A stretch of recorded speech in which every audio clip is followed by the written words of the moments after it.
Welcome to another edition of the Real Estate Show. I'm Kurt Carson, your host, and today with me is a very special guest, my neighbor Don Blaze. Hi Don, how are you? I'm great, thank you.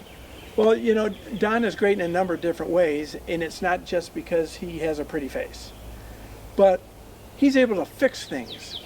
And when you're working out here in the yard, that's an important thing because I bust everything I touch.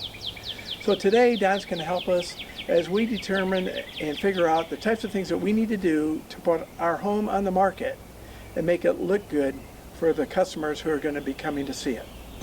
All right, you're ready to get your home sold. One of the things that you have to do is get the outside cleaned up and spruced up for the first impression for buyers. You look here, this bed is got full of weeds. The shrubs need to be trimmed. You got branches hanging around.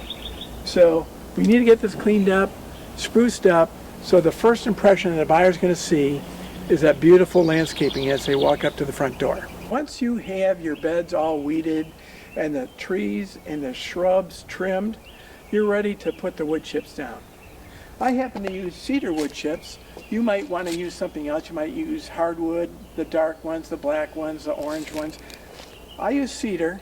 I put 3 to 4 inches down, and the reason I do that is because it keeps the weeds from growing through. And that's one of the big things you don't want in your garden are the weeds. Another thing is cedar affects the insects. They don't like cedar, so they stay away from the house, and we try to avoid putting any pesticides down because we have dogs. So if you use wood chips, you can use any color you want. I happen to use cedar.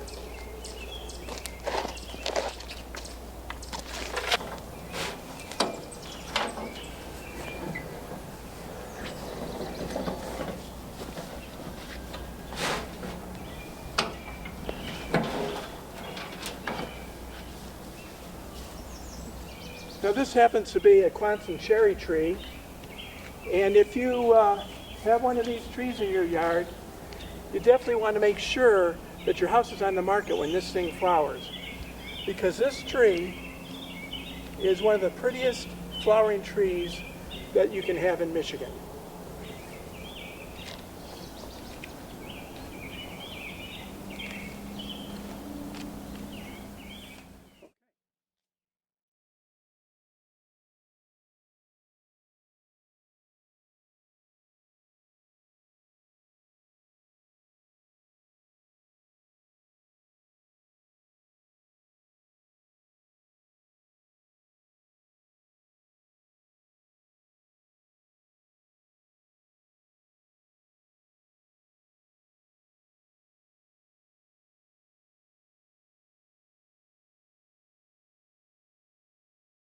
Here we have a perennial garden. If you have a perennial garden or another big garden, you want to clean that up.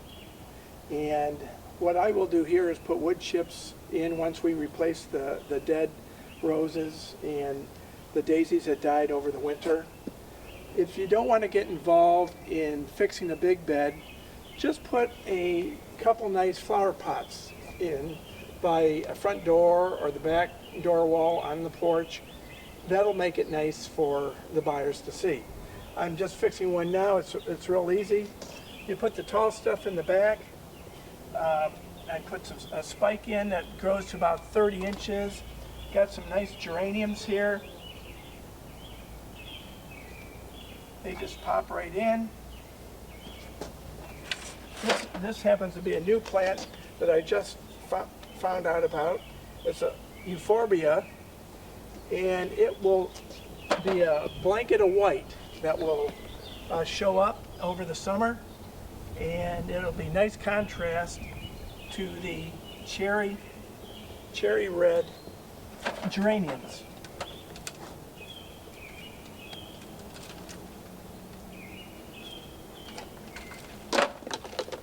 Okay, this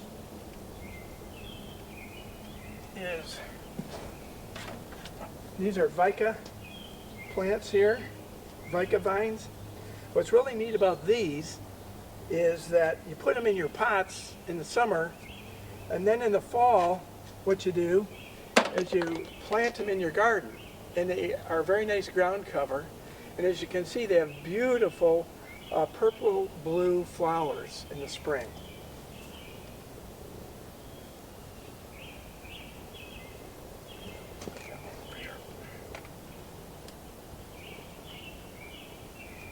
Okay, so now I have a couple nice pots. Buyers are going to come to the back window. They're going to look out. They're going to see the pretty pots. They'll see the nice green lawn, and they're going to put an offer in on the house.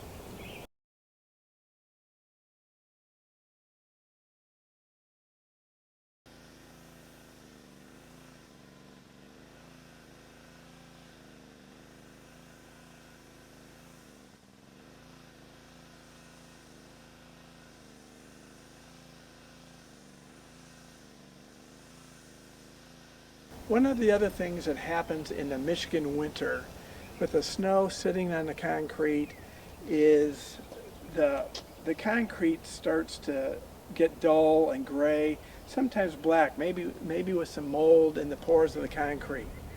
So to spruce up the concrete without having to tear it out and put new in or what have you, is you can power wash it. So my good friend Don, right? Good friend Don? Absolutely. Okay, he is going to show us how to power wash the concrete slab. And as you can see, there's a light spot where we had a flower pot last year, and it's all dark around it. Over here, you can see where we've actually cleaned a slab by power washing. And here's a slab that has not been cleaned, other than this corner, where again, another pot sat last summer.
When he started that, it looked like he was making a new face for this year's pumpkin. Did you notice? But then he turned it into a big square. But you can see the difference between the light and the dark, where we've cleansed the concrete of the mold and the dirt. Okay, you can see that we've been working very hard all day to get the yard in shape and the beds so that we can have our first showings on the house. As you can see here, after the bed has been weeded and the wood chips put down, the shrubs have been trimmed, and it's all ready to go. It's ready to show. So this is going to be a great first impression for buyers. I want to thank you for coming and watching the Real Estate Show. I also want to thank my good neighbor Don Blaze for helping us out today. And I want you to remember, when you're ready to sell, find a good qualified realtor who can help you through the process, do the things that you need to do so that you can make the most money possible on your biggest investment. Have a great week.